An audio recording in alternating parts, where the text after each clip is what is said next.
Well, good morning. Today is another day, a part of the story. This will be part three. And remember, like and subscribe so that you will be notified when each of these parts of the stories come out. Now, today is a beautiful, cool, overcast day, and any day that is granted by the Father is a blessed day. So, about part three is titled under World Deception, not reception. Well, reception of the deception, world deception. This chapter is called Broaden the Path. Now, Lucifer needed to direct away.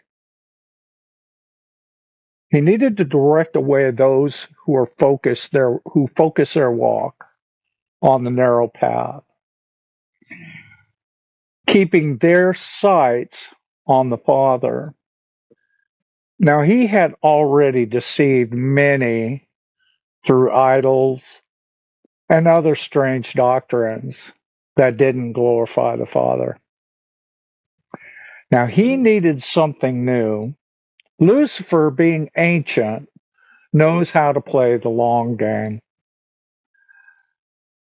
Lucifer knows the heavenly courts. Okay, he knows all about it. I mean, he was a covering cherub. He was an exalted and loved angel. He knows how it works. And he knows the Father and he knows the beloved Son intimately. But Lucifer's plan went into action at Babel. Babel. You know what babbling is? Children, babies babble. Babel. Now, the leader, Nimrod, became a god after his death, carefully fabricated and orchestrated by his wife, Semiramis, and their son, Tammuz. Nimrod was the great grandson of Noah. He was the son of Cush, and Cush, who was the son of Ham, who was one of the three sons of Noah. Semiramis' husband, Nimrod, had died, and the ruling class of her family, she proclaimed that her husband now resided on the sun, the big ball in the sky, the sun, as a god. Her son, Tammuz, was a reincarnation of Nimrod, making him both the son and the father, and she proclaimed herself as the Queen of Heaven, Mother of God, representing the Holy Spirit. This was this was the beginning of the triune Godhead, the divine, incomprehensible Trinity. Don't ask us to explain it. It's a mystery. It's incomprehensible. Really? Okay. Now, Lucifer had already gained a solid foothold on paganism, a satisfactory triumph in itself, spanning even through the antediluvian civilization. The antediluvian civilization is pre-flood. Look, that's a civilization before the flood.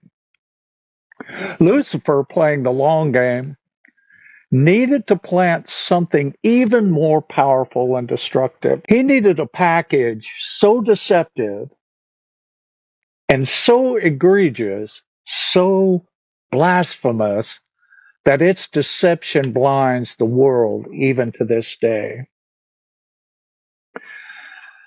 At the time of Babel, or ancient Babylon, after the flood, the entire human civilization spoke the same language. After their blasphemous and heretical fall, their unified language was broken to pieces. The respective clans, who understood one another through their new unique languages, um, were unable to complete Nimrod's sacrilege tower. So they departed ancient Babylon and grew new civilizations. But not before Semiramis